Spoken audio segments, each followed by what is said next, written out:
नमस्कार मित्रांनो, मी शोभराज. मित्रांनो, आपण इंटिग्रेशनमधला पॉलिनॉमियल्स आहेत ना, पॉलिनॉमियल्स आहेत ते, ठीक आहे. म्हणजे काय, अल्जेब्रिक इक्वेशन्स आहेत. ह्या अल्जेब्रिक इक्वेशनमध्ये असतील तर इंटिग्रेशन कसं करायचं ते बघतो आपण. याच्या अगोदर आहे ना मित्रांनो, आपण बऱ्याच टाईपचे बरेच क्वेश्चन, आपण ॲडजस्टमेंट बघितलं, एक्स रेस पॉवर एन वाले क्वेश्चन्स बघितले. त्याच्यानंतर आपण मित्रांनो थर्ड टर्म बघितलं. त्याच्यानंतर a square minus x square, x square minus a square ह्या फॉर्मॅटमध्ये जर क्वेश्चन्स असतील तर कसे करायचे ते बघितले. आता हा जो फॉर्म आहे ना, त्याला मी नाव दिलं आहे ड्यूल सबस्टिट्यूशन मेथड.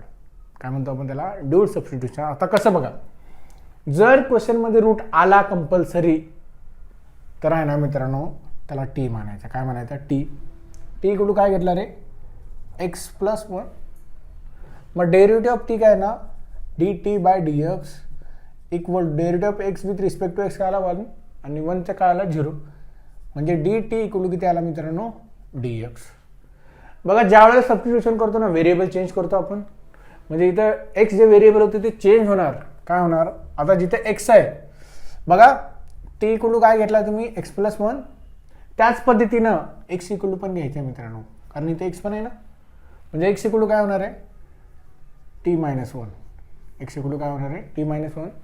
म्हणजे हा होणार टी मायनस वनचा square root of x plus one म्हणजे टी आणि हा झाला डी टी. सिम्पल. म्हणजे आता मित्रांनो ए मायनस बीचा स्क्वेअर काय झाला? T square minus 2t plus one of t square root t म्हणजे काय झाला? T raise to the power 1/2. म्हणजे मित्रांनो हे बघा, हे काय झालं? T square into t raise power 1/2 minus 2t into t raise power 1/2. Okay. त्याच्यानंतर plus 1 into t raise power 1/2. Simple. आता मित्रांनो हे काय होणार बघा, हा होणार t raise power 2 plus 1/2 that is 5/2. इथं काय झाला? 1. बघा, ज्या लोकांना कळत नाही त्यांच्यासाठी ॲडिशन करतो रे आपण. 2 plus 1/2. 2 2 4 plus 1 divided by 2 that is 5/2. Simple. Laws of इंडायसेसनुसार. Minus t raise power 3/2 plus T raise power 1/2 आणि हा झाला डी टी. सिंपल. आता त्याच्यानंतर आता इंटिग्रेशन काढायचं मित्रांनो आपल्याला. याचा इंटिग्रेशन काय येणार? T raise power 5/2 plus 1 divided by 5/2 plus 1 minus हे 2 होता इथं, minus 2 time T raise power 3/2 plus 1 divided by 3/2 plus 1. X raise power N चा इंटिग्रेशन काय येणार? X raise power N plus 1 divided by N plus 1. Simple. तसंच केलं आपण. Plus T raise power 1/2 plus 1 divided by 1/2 plus 1 plus C. Simple. म्हणजे मित्रांनो I equal to आला तुमचा T raise to the power किती झाला रे? 7/2 divided by 7/2 minus 2 time T raise power 5/2 divided by 5/2 plus T raise power 3/2 divided by 3/2 plus. Simple. आता अजून काय होऊ शकतो? 2 वरती होऊ शकतो. हा आला 2 T raise power 7/2 minus 2 into 2 T raise power 5/2 divide by 5. तर 2 इंटू 2 किती झाला?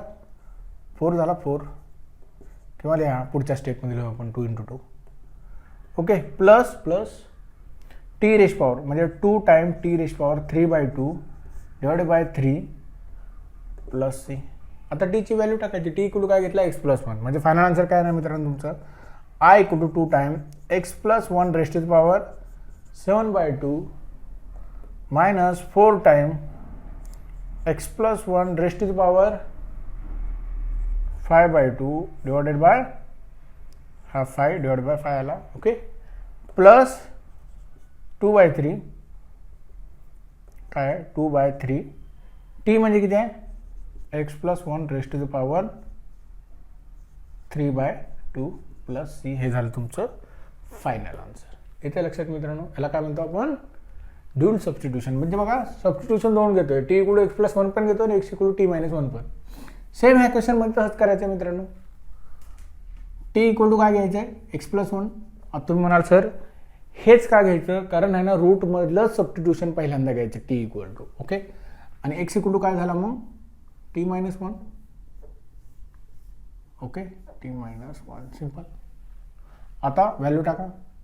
Derivative of T with respect to x काय झाला, एक्सचा डेरिव्हेटिव्ह वन आला. किंवा derivative of x with respect T जरी केला तरी तो वनच येणार आहे.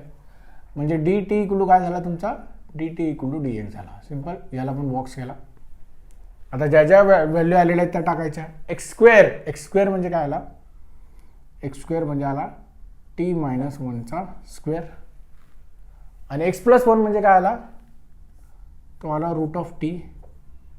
आणि हा झाला डी टी. डी एक्सच्या ऐवजी काय आला, डी टी आला. सिंपल.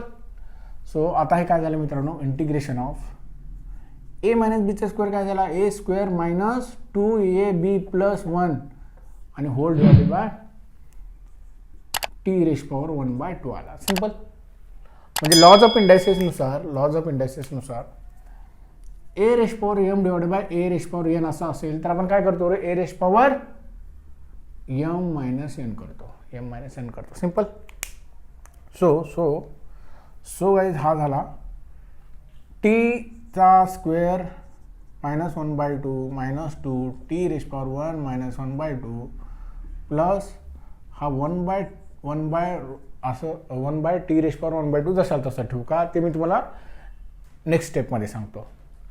आता हा काय झाला मित्रांनो, integration of T raise power 4 minus 1 म्हणजे 3/2 D T minus 2 time t raise power 1 2 minus 1 म्हणजे 1/2 D T plus integration of 1/√t D T. ठीक आहे, रूट टी जसाल तसा लिहिला. आता ह्याचं इंटिग्रेशन काय येतं मित्रांनो, t raise power 3/2 plus 1 x, कारण व्हेरिएबल चेंज झाला ना, 3/2 plus 1 minus 2 time t raise power 1/2 plus 1 1/2 plus 1 plus 1/√t plus 1/√t 1/√x derivative काय येतं, किंवा रूट एक्सचं derivative d/dx of root x equal to काय लिहितो रे आपण 1/2√x. 1/2√x हे खूप वेळा सांगितले आम्ही. तर इंटिग्रेशन काय येणार 1/√xचं, हा दोन फक्त मल्टिप्लिकेशन मध्ये, म्हणजे हा काय येणार 2√t प्लस सी. म्हणजे आय इक्वल टू काय आला, आय इक्वल टू आला 5/2 t raise power 5/2 divided by 5/2 minus 2 time t raise power 3/2 divided by 3/2 plus 2√t plus c. Okay, आता आपण काय करणार, टीच्या व्हॅल्यू टाकणार आणि हा 2 वरती घेणार. हा 2 वरती आला, टीची व्हॅल्यू काय घेतली आपण एक्स प्लस 1 रेश पॉवर 5/2 बरोबर, मायनस 2 × 2 काय झाला 4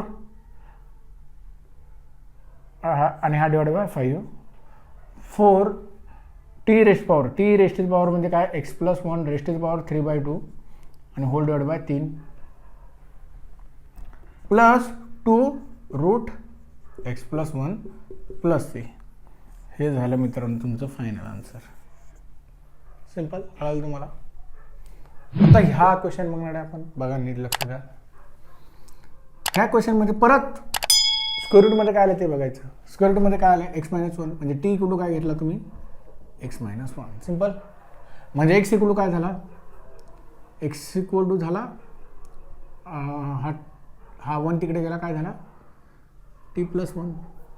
ओके, तर मित्रांनो आता आणि त्याच्यानंतर derivative of T with respect to X, एक्सचा डेरिव्हेटिव्ह किती आला 1 आला, म्हणजे डी टी इक्वल टू किती आला, डी टी इक्वल टू आला dx. बघा ड्युअल सबस्टिट्यूशनचा क्वेश्चन आहे. ड्युअल सबस्टिट्यूशन घेतला आपण, एक्सच्या ऐवजी काय घेणार, एक्सच्या ऐवजी घेणार टी प्लस 1 आणि ह्याच्याऐवजी x - 1च्या ऐवजी टी घेणार आणि हा डी टी. सिंपल. म्हणजे आता हा काय झाला 2t plus 2 into root T of D T. आता याचं इंटिग्रेशन काढायचं मित्रांनो आपल्याला. तर करणार काय रे आपण, तर रूट टीने मल्टिप्लिकेशन केलं 2t into 1/2 plus 2 into 1/2. Simple. आता हा काय झाला, हा 2 बाय टी रेस पॉवर, हा 1 इंटू 1/2 दॅट इज 3/2 प्लस हा 2 बाहेर, हा झाला टी रेस पॉवर 1/2 आणि डी टी, हा d t. T raise power 3/2चं इंटिग्रेशन काय येणार आहे, 2 बाहेर t raise power 3/2 plus 1 divide by 3/2 plus 1. Okay, integration 3/2 plus 1 plus 2 time T raise power 1/2 plus 1 divide by 1/2 plus 1. So मित्रांनो आपला answer आलं 2 raise power t 5/2 divide by 5/2 plus 2 time T raise power 3/2 divide by 3/2. 2 वरती गेला झाला 4 T raise power, T म्हणजेच किती आहे रे, टी म्हणजे X minus 1 raise to power 5/2 divide by 5 plus परत 2 मल्टिप्लिकेशनमध्ये गेला किती झाला 4 X minus 1 raise power 3/2 divide by 3/2 plus 6. हे झालं तुमचं फायनल आन्सर. इथे लक्षात मित्रांनो, हे अशा पद्धतीचे क्वेश्चन तुम्हाला ड्युअल सबस्टिट्यूशन मेथडमध्ये येऊ शकतात. याच्यावरती आता म्हणजे ह्या गेल्या रिसेंटली 2-4 वर्षात तरी क्वेश्चन आलेले नाही आहेत, पण तरी तुम्ही त्याचा अभ्यास करा. ठीक आहे. थँक्यू सो मच मित्रांनो.